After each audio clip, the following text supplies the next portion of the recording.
अब बोलेंगे तब बोलेंगे, वह केवल ध्यान ही भटकाते रहे। बातों को दोस्तों के मुंह पे थोपने कि धर्म से ही अर्थ और काम की प्राप्ति होती है, पहचान का संकट खड़ा कर दिया था उत्तर प्रदेश वासियों के सामने। 22 जनवरी 2024 की घटना को भी देखा है। मन में एक संतोष था कि जो हुआ है अयोध्या में अच्छा हुआ है, कि रामलला वहां प्रत्यक्ष रूप से विराजमान भी हुए और सबकी कसम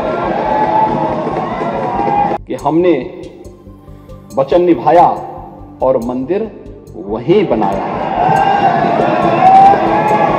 ऊर्ध्वबाहुर विरोमयेष न च कश्चित् शृणोति माम् धर्मार्थ अर्थस्य कामस्य स किमर्थम न सेव्यते। महोदय, नेता प्रतिपक्ष के पूरे भाषण के दौरान मैं सदन पे मौजूद था।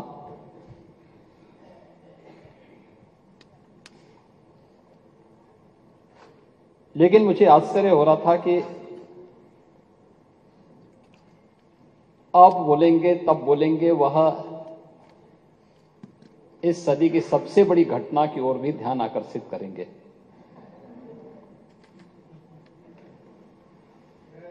लेकिन वे केवल ध्यान ही भटकाते रहे। और जैसा कि अब तक होता रहा है, अब तक की परिपाटी उनकी रही है कि तथ्यों और तर्कों से नहीं, बल्कि अपनी जबरन बातों को दोस्तों के मुंह पे थोपने का जो प्रयास इनके द्वारा अतीत में किया जाता रहा है, उसी प्रकार की बातें उन्होंने अपने भाषण के दौरान भी कही कि ऊर्ध्वबाहुर विरोमयेष न च कश्चित् शृणोति माम् धर्मार्थ अर्थस्य कामस्य स किमर्थम न सेव्यते।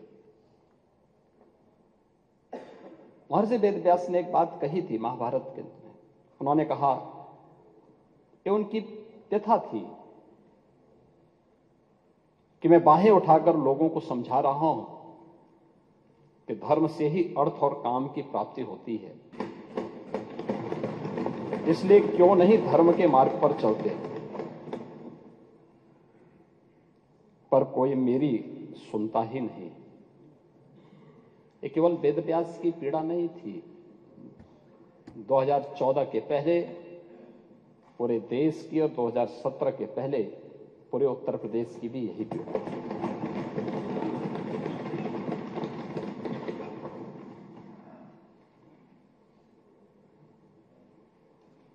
दो 2017 के पहले उत्तर प्रदेश को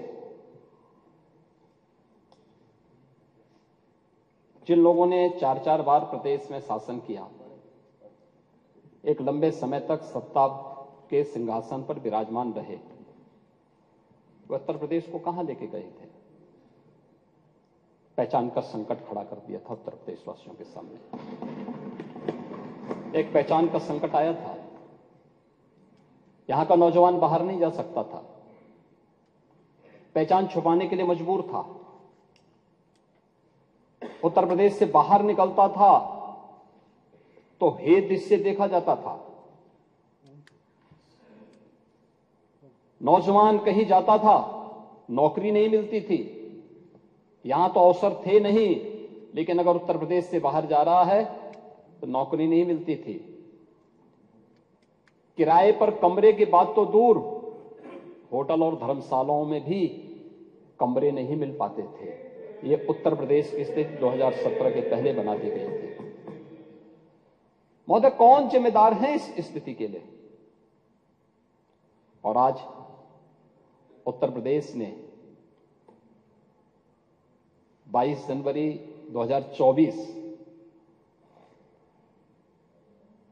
जनवरी 2024 की घटना को भी देखा है। पूरा देश अभिभूत था। पूरी दुनिया के अंदर हर वह व्यक्ति जो सत्य का पक्षधर है, न्याय का पक्षधर है, वह अभिभूत था, गौरवान्वित था। हर सनातन धर्मावलंबी की आंखों में आंसू थे, हर्ष के, गौरव के, और अपनी कई पीढ़ियों को वह इस आयोजन में प्रत्यक्ष या अप्रत्यक्ष रूप से उसके साथ सहभागी बनकर के अपनी पीढ़ियों के प्रति कृतज्ञता ज्ञापित भी कर रहा था और तर्पण भी अर्पित कर रहा था।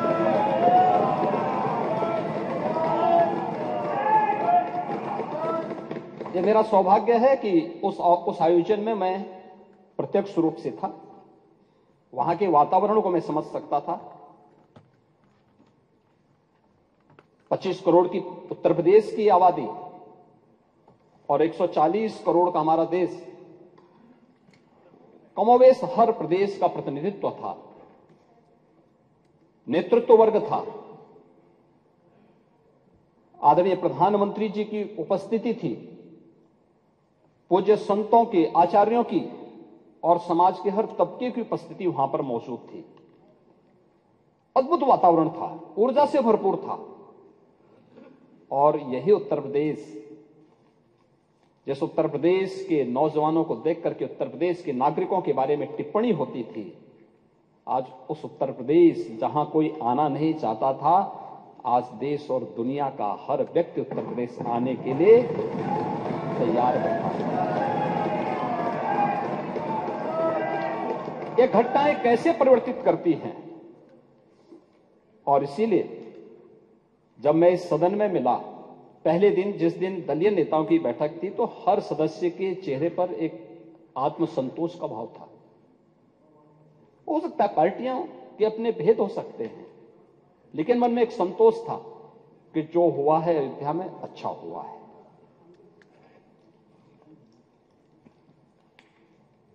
और हर व्यक्ति के मन में एक भाव था कि नहीं, अयोध्या हम सबको चलना चाहिए। यह अद्भुत, अलौकिक, अविस्मरणीय क्षण था। हर व्यक्ति गौरवान्वित था, गौरव की अनुभूति कर रहा था। और गौरव की अनुभूति इसलिए कर रहा था कि लगभग 500 वर्षों के एक लंबे अंतराल तक चले लंबे संघर्ष, लंबी कवायद, लंबा वाद विवाद, सर्वानुमति के साथ उसका समाधान का रास्ता निकला और पूरे देश की जनभावनाओं के अनुरूप आज रामलला के भव्य मंदिर के निर्माण का मार्ग प्रशस्त न केवल हुआ है, बल्कि रामलला वहां प्रत्यक्ष रूप से विराजमान भी हुए और सबकी उपस्थिति। दुनिया के अंदर पहली घटना थी जहां प्रभु को अपने स्वयं के अस्तित्व के लिए स्वयं प्रमाण जुटाने पड़े थे, स्वयं प्रमाण जुटाने पड़े थे। लेकिन राम की मर्यादा हमें धैर्य की प्रेरणा देती है। उस धैर्य के साथ जो 500 वर्षों के एक लंबे अंतराल को सनातन हिंदू धर्मावलंबियों ने व्यतीत किया, ये वे धैर्य उस प्रसन्नता के रूप में, दीपोत्सव के रूप में, आतिशबाजी के रूप में 22 जनवरी को पूरी हिंदुस्तान के अंदर और दुनिया के अंदर जहां कहीं भी हम देख रहे थे, हर ओर से एक ही आवाज आ रही थी। यह अद्भुत क्षण था और हमें प्रसन्नता इस बात की थी, हम अंतःकरण से प्रसन्नता इस बात की थी कि प्रभु तो विराजमान हुए हैं। उनके भव्य और दिव्य प्रतिमा की प्राण प्रतिष्ठा का कार्यक्रम संपन्न हुआ है, भारत के गौरव की प्राण प्रतिष्ठा का कार्यक्रम संपन्न हुआ है। लेकिन प्रसन्नता इस बात की भी थी कि हमने वचन निभाया और मंदिर वहीं बनाया।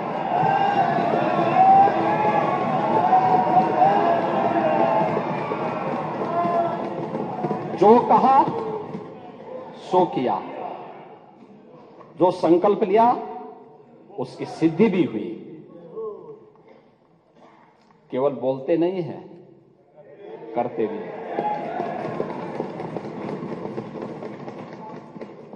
और आज